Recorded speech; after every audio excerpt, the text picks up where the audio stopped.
So ganito ang paghahanap ng beating ng Innova. Unahin natin to. So ito dahil kulang siya. So ito ay 1. Ito naman ay sobra.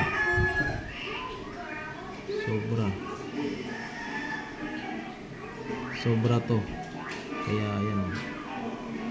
So ito ay 5. Tapos natin dito, lipat tayo sa kabila.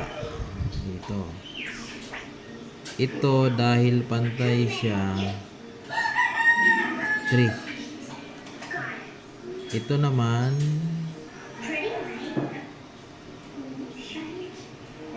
sobra. So ito ay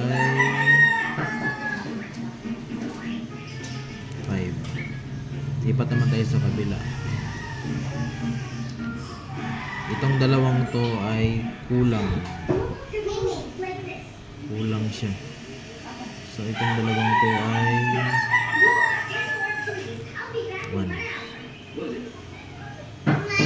Kabila naman, ito pantay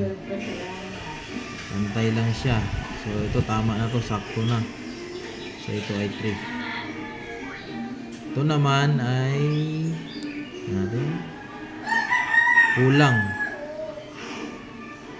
kulang kasi mas mahaba oh. So 1 pa. Lipat naman tayo sa kabila. So itong huli dito ay kulang, ay sobra. Sumobra yung lalim. So ito ay ito naman kulang yung lalim.